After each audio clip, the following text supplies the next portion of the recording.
Founded by Salvador Toto de Cuala during the early 1900s, the Gambino crime family is one of the 5 families that dominates organized crime activities in New York City. The family is named after Italian-born American gangster Carlo Gambino, boss from 1957 to 1976. The family's illicit activities include labor and construction racketeering, gambling, loan sharking, extortion, money laundering, prostitution, fraud, hijacking, and pure thefts. There are approximately 150 to 200 made members and an estimated 1,500 to 3,000 associates with the Gambino family. All led by the family's current head, Frank Cali, the Gambino crime family is not just limited to New York. There are factions that can be found throughout the United States and even overseas. Connecticut, as is often the case, finds itself divided between New York and Boston. Without its own family, New York and New England mobsters compete for influence in the state. The majority of Connecticut is controlled by Ralph Whitey Trapino, a Colombo crime family member who shares New Haven with Salvador and Nuezato, a Genovese crime family member. Although these families were more dominant throughout Connecticut, there still was a Gambino presence.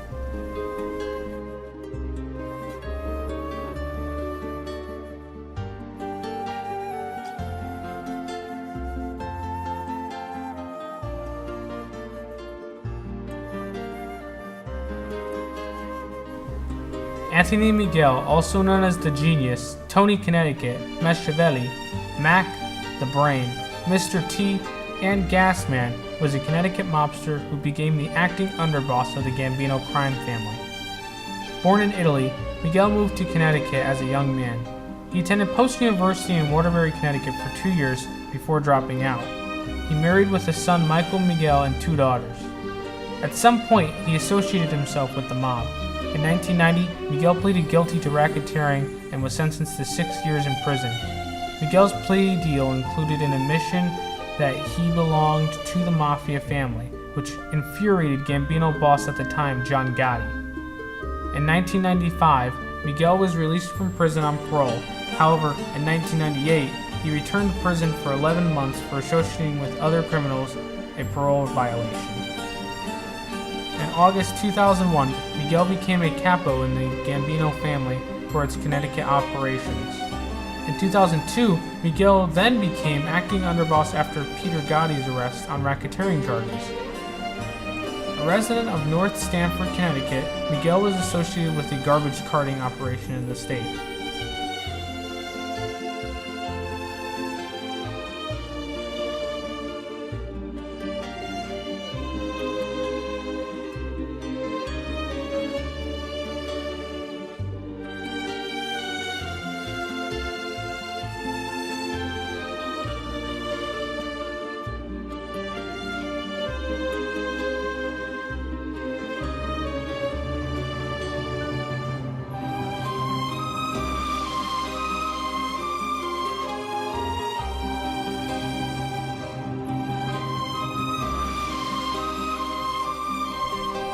In August 2002, Miguel met with Harry Farrington, aka Oil Can Harry, the owner of 2 gentlemen clubs in Fairfield County, Connecticut, who was being extorted by mobsters from the Petrica crime family of New York.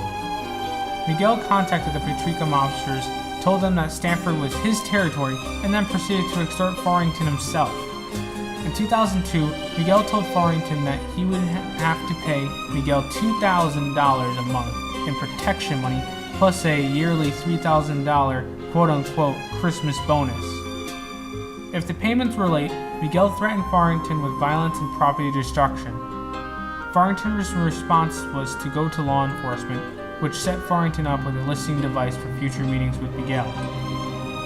Between November 2002 and February 2004, Farrington made regular payments to Miguel by recording their meetings. In September 2002, Miguel started extorting $200 a month from a vending machine operator who already been making payments to the Gambino family since 1996. During this period, Miguel also extorted money from a construction company in Westchester County, New York, and a New Jersey trucking company. In conclusion, based on the dates provided, one can tell that the Mafia still lives and operates to this day. Although maybe not as popular it still implicitly affects the lives of the American people.